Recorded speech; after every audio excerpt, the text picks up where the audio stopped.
केंद्रीय शहरी विकास मंत्रालय के 2021 की स्वच्छता रैंकिंग में छत्तीसगढ़ सबसे स्वस्थ राज्य घोषित। राष्ट्रपति के हाथों मुख्यमंत्री ने लिया अवार्ड।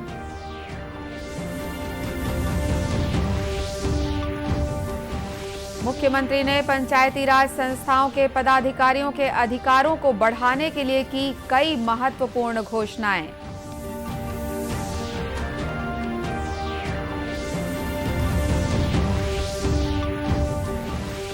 देश में कोरोना टीकाकरण 1 अरब 15 करोड़ 73 लाख के पार। छत्तीसगढ़ में अब तक लगे 2.5 करोड़ से अधिक टीके।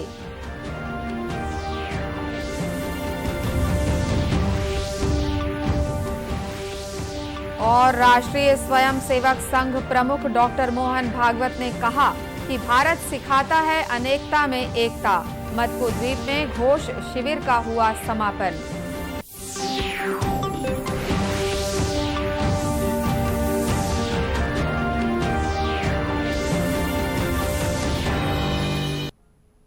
नमस्कार, आप देख रहे हैं दूरदर्शन समाचार। मैं हूं अनुराधा दुबे।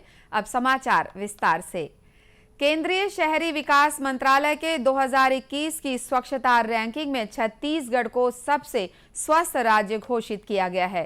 राष्ट्रपति रामनाथ कोविंद ने आज स्वच्छ अमृत महोत्सव के तहत नई दिल्ली में आयोजित समारोह में स्वच्छ सर्वेक्षण 2021 के पुरस्कार विजेताओं को सम्मानित किया।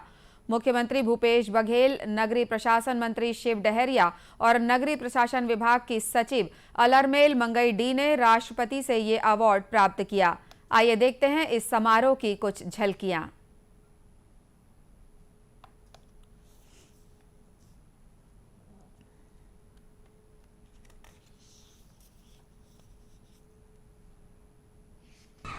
स्वच्छ सर्वेक्षण 2021 में भारत का सबसे स्वच्छ राज्य बना छत्तीसगढ़। मुझे गर्व है, मैं उस राज्य में रहती हूँ जहाँ लोग स्वच्छता के लिए अवेयर हैं। मुझे गर्व है, हमारे यहाँ गीला कचरा हरे डिब्बे में और सूखा कचरा नीले डब्बे में ही डाला जाता है। मुझे गर्व है, मेरा छत्तीसगढ़ जहाँ सेप्टिक वाटर का ट्रीटमेंट किया जाता है। मुझे गर्व है, हमारे राज्य में सूखे कचरे के रीयूज प्लास्टिक का निपटारा सीमेंट प्लांट में आरडीएफ के जरिए किया जाता है। मुझे गर्व है, मेरे छत्तीसगढ़ में 2 रुपए किलो में गोबर खरीदकर वर्मी कंपोस्ट बनाकर कचरे का प्रबंधन किया जा रहा है। हमें गर्व है अपनी स्वच्छता के प्रयास को, गर्व है 2.5 करोड़ लोगों के विश्वास। टीम छत्तीसगढ़ माननीय मुख्यमंत्री महोदय छत्तीसगढ़ की अगुवाई में लगातार तीसरी बार इस पुरस्कार को ग्रहण कर रहे हैं।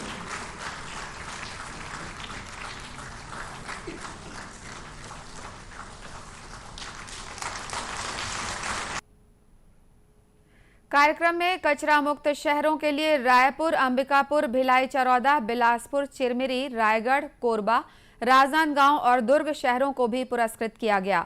इस मौके पर सफाई मित्र सुरक्षा चैलेंज के तहत शानदार प्रदर्शन करने वाले शहरों को मान्यता देते हुए सफाई कर्मचारियों के योगदान को सराहा गया।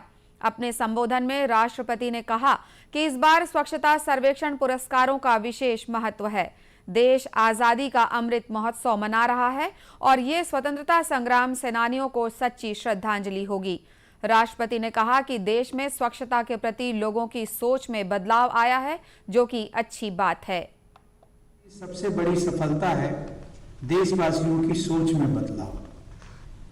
आज हम ये देखते हैं कि ये बदलाव बहुत व्यापक स्तर पर हुआ है और धीरे धीरे परिवारों तक पहुंच गया है। अब तो बहुत से परिवारों में छोटे बच्चे भी परिवार के बड़े लोगों को गंदगी फैलाने से रोकते हैं। उन्हें कोई भी चीज सड़क पर या घर के बाहर फेंकने से टोकते हैं। ऐसे बदलाव के लिए मैं सभी देशवासियों को बधाई देता हूं। इस समारोह का आयोजन नई दिल्ली में आवासन और शहरी कार्य मंत्रालय ने किया है। वर्ष 2021 के स्वच्छ सर्वेक्षण में 4,300 से अधिक शहरों को शामिल किया गया। इस वर्ष 5 करोड़ से अधिक नागरिकों ने इसमें भाग लिया था और सर्वेक्षण रिकॉर्ड 28 दिनों में पूरा किया गया। मुख्यमंत्री भूपेश बघेल ने पंचायती राज संस्थाओं के पदाधिकारियों के अधिकारों के संबंध में कई महत्वपूर्ण घोषणाएं की हैं। कल रायपुर में आयोजित छत्तीसगढ़ प्रदेश स्तरीय पंचायती राज सम्मेलन को संबोधित करते हुए मुख्यमंत्री ने जिला पंचायत के मुख्य कार्यपालन अधिकारी सीईओ की वार्षिक गोपनीय चरित्रावली लिखने का अधिकार जिला पंचायत अध्यक्षों को सौंप दिया। श्री बघेल ने कहा कि पंचायत विभाग के माध्यम से संचालित राज्य बजट की योजनाओं के क्रियान्वयन में नोटशीट जिला पंचायत अध्यक्ष और जनपद पंचायत अध्यक्षों के समक्ष अनुमोदन के लिए जाएगी। उन्होंने कहा कि केंद्र सरकार की योजनाओं के लिए ये प्रावधान लागू नहीं होगा। उन्होंने जिला और जनपद पंचायतों के अध्यक्ष, उपाध्यक्षों और सदस्यों के लिए विकास निधि देने की घोषणा की। इसके लिए कुल 45 करोड़ रुपए के बजट का प्रावधान किया गया है। मुख्यमंत्री ने ये घोषणा भी की कि अब राज्य के सरपंच 20 लाख की बजाय 50 लाख रुपए तक के काम करा सकेंगे। उन्होंने पंचायत प्रतिनिधियों का मानदेय बढ़ाने का ऐलान भी किया।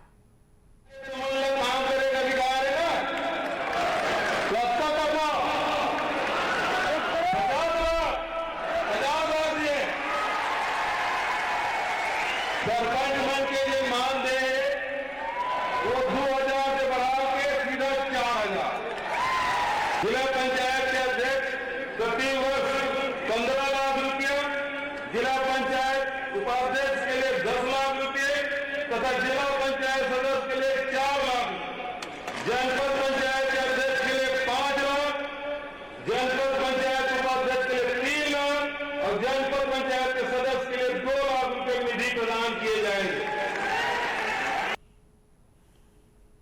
कार्यक्रम में स्वास्थ्य मंत्री टीएस सिंहदेव, आबकारी मंत्री कवासी लखमा और गृह मंत्री ताम्रध्वज साहू के साथ कई अन्य जनप्रतिनिधि और वरिष्ठ अधिकारी मौजूद थे। राज्यपाल अनुसुईया उइके ने कहा है कि श्री गुरु नानक देव जी ने विश्व शांति और मानव कल्याण के लिए प्रेम, सद्भाव और भाईचारे के मार्ग पर चलने की प्रेरणा दी और अपने उपदेशों से ज्ञान का प्रकाश फैलाया। राज्यपाल गुरु नानक देव जी की जयंती के उपलक्ष्य में रायपुर में आयोजित प्रकाश पर्व के समारोह में शामिल हुई। इस मौके पर उन्होंने गुरु ग्रंथ साहिब के समक्ष मत्था टेका और छत्तीसगढ़ प्रदेश की सुख समृद्धि की कामना की। राज्यपाल ने कहा कि गुरु नानक देव जी ने समाज को विभिन्न कुरीतियों से मुक्त कराने का प्रयास करते हुए नेकी और सदाचार की सीख दी। राज्यपाल ने यह भी कहा कि कोरोना काल में लॉकडाउन के समय जब बड़ी संख्या में प्रवासी श्रमिक और नागरिक अन्य प्रदेशों से लौट रहे थे तो हमारे सिख समाज के बंधुओं ने राजधानी तथा प्रदेश के अन्य स्थानों में स्वयं आगे आकर उनके रहने, खाने और वापस घर लौटने का इंतजाम कर सेवा की। साथ ही देश के अन्य हिस्सों में गुरुद्वारों तथा अन्य माध्यम से जरूरतमंदों के लिए भोजन और ऑक्सीजन सिलेंडर भी मुहैया कराया। ऐसे सेवा कार्य करने वाले व्यक्ति और संस्थाओं को समाज सम्मान की दृष्टि से देखता है और विशेष स्थान देता है। देश में कोविड रोधी टीकाकरण का 1 अरब 15 करोड़ 73 लाख के पार पहुंच गया है। इसमें से 76 करोड़ 19 लाख पहली डोज दी गई है, जबकि 39 करोड़ 54 लाख दूसरी डोज दी गई। केंद्रीय स्वास्थ्य मंत्रालय ने कहा है कि कल शाम 7 बजे तक 46 लाख 31 हजार से अधिक डोज दी गई। केंद्र सरकार राज्यों और केंद्र शासित प्रदेशों को मुफ्त में कोरोना टीके उपलब्ध कराकर राष्ट्रव्यापी टीकाकरण कार्यक्रम में उनका सहयोग कर रही है। इधर छत्तीसगढ़ में कोरोना से बचाव के लिए अब तक 2.5 करोड़ से अधिक टीके लगाए जा चुके हैं। कोरोना रोधी टीके की पहली और दूसरी दोनों खुराकों को मिलाकर प्रदेश भर में कुल 2 करोड़ 52 लाख 50 हजार 302 टीके लगाए गए हैं।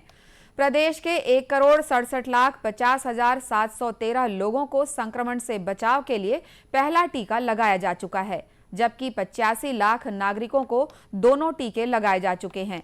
प्रदेश में 45 वर्ष से अधिक के 92% और 18 से 44 वर्ष आयु वर्ग के 77% नागरिक पहला टीका लगवा चुके हैं। राष्ट्रीय स्वयं सेवक संघ प्रमुख डॉक्टर मोहन भागवत ने कहा है कि सभी को संगठित होकर चलने की जरूरत है और भारत अनेकता में एकता सिखाता है। डॉक्टर भागवत ने ये बात मुंगेली जिले के मटकू द्वीप में छत्तीसगढ़ प्रांत के लिए आयोजित 3 दिवसीय घोष शिविर के समापन समारोह को संबोधित करते हुए कही। उन्होंने कहा कि हमारे पूर्वज दक्षिण अमेरिका से ऑस्ट्रेलिया तक गए। उन्होंने कहा कि भारत का धर्म ही सत्य है और सत्य ही इस देश का धर्म है। घोष शिविर के समापन समारोह में 13 रचना के साथ 94 स्वयं सेवकों ने घोष प्रदर्शन किया।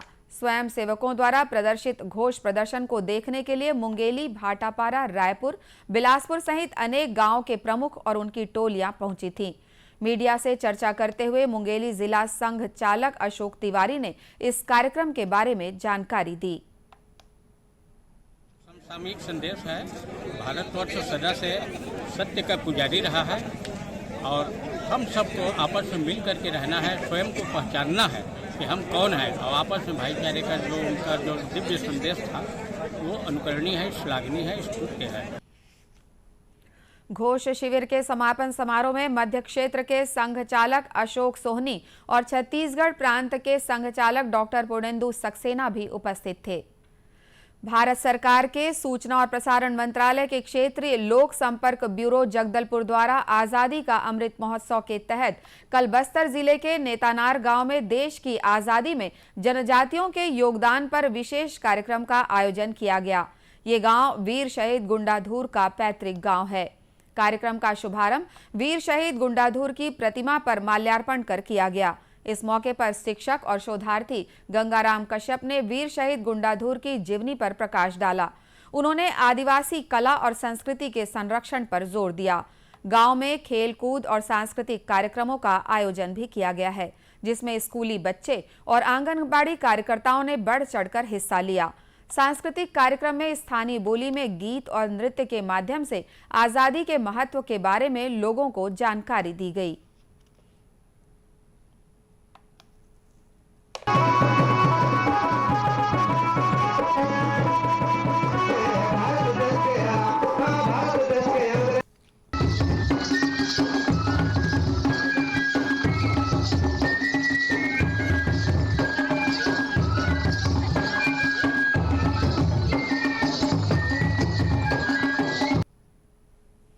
समापन अवसर पर विजेता प्रतिभागियों को पुरस्कृत किया गया। कार्यक्रम स्थल पर महिला और बाल विकास विभाग द्वारा छोटे बच्चों का स्वास्थ्य परीक्षण किया गया। लोगों को सुपोषण और कोविड टीकाकरण के प्रति जागरूक भी किया गया। पुरातत्व विभाग द्वारा विश्व धरोहर सप्ताह के तहत राजिम के राजीव लोचन मंदिर प्रांगण में हमारी संस्कृति हमारे धरोहर विषय पर छाया चित्र प्रदर्शनी का आयोजन किया गया। कार्यक्रम में देश के ऐतिहासिक इमारतों के साथ ही छत्तीसगढ़ के सभी पुरातात्विक स्थलों के बारे में चित्र के माध्यम से जानकारियां दी गईं। प्रदर्शनी को लेकर युवा और बच्चों के साथ साथ सभी वर्गों का रुझान भी नजर आया। प्रदर्शनी देखने पहुंचे लोगों ने कहा कि इस तरह के आयोजन से देश के गौरवशाली इतिहास के बारे में जानने का मौका मिलता है। विशेष गौर करने वाली बात है जो एक नए अध्याय के लिए नए युवा पीढ़ी को आगे की ओर ले जाता है। और ये विश्व धरोहर जो मनाया जा रहा है भारतीय पुरातत्व भारत सरकार के द्वारा, वो वर्ष में ना हो करके मासिक हो और हर जगह अलग अलग स्थानों पर हो, जिससे अधिक से अधिक लोग इस कार्यक्रम से जुड़ सके और इनका लाभ उठा सके। शासकीय महाविद्यालय राजिम की प्राचार्य गंगेश्वरी सिंह ने इस प्रदर्शनी का शुभारंभ किया। उन्होंने इस आयोजन की सराहना की। प्रदर्शनी में कक्ष में प्रवेश किया तो मैंने देखा कि यहाँ तो ऐसी नवीन चीज़ें और नवीन चित्र प्रदर्शित किए गए हैं पुरातत्व विभाग द्वारा, जो निसंदेह ऐसा लगता है कि कई चीज़ों से मैं अनजान थी। मुझे पता नहीं था कि ये सब हमारे सांस्कृतिक धरोहर हैं और जिसको बड़े अच्छे ढंग से पुरातत्व विभाग ने हमें बतलाया और हमको जानकारी दी। तो हमारे लिए तो ये महत्वपूर्ण था ही कि हमारी संस्कृति हमारी सभ्यता कितनी संवर्धित थी उस समय में। लेकिन अगर इसको हमारे जो इस क्षेत्र के छात्र आके देखें कि देखिए प्राचीन धरोहर हमारा कितना समृद्ध था, उस समय की कला कितनी उत्कृष्ट थी, तो निसंदेह उनके लिए ये जो प्रदर्शनी है वो लाभदायक होगा और उनको अपनी संस्कृति के ऊपर एक तरह से गर्व महसूस होगी कि इन चीज़ों से हम कितने अनजान थे, कितने अनभिज्ञ थे। और इसके बारे में आज भारतीय पुरातत्व विभाग द्वारा हमें सारगर्भित जानकारी दी जा रही है। मैं बहुत प्रभावित हूँ। बहुत ही अच्छा प्रदर्शन किया गया है इस विभाग के द्वारा और भविष्य में भी इस तरह का प्रदर्शन जो है यहाँ लोगों के द्वारा लोगों की जानकारी के लिए किया जाना चाहिए, जिससे वो लोग अपने संस्कृति को पहचाने, जाने और इसे आगे समृद्ध बनाने का प्रयास करें। इसी के साथ प्रदर्शनी स्थल पर शिक्षकों और पुरातात्विक विशेषज्ञों की ओर से लोगों को ऐतिहासिक इमारतों के बारे में विस्तार से जानकारी दी गई।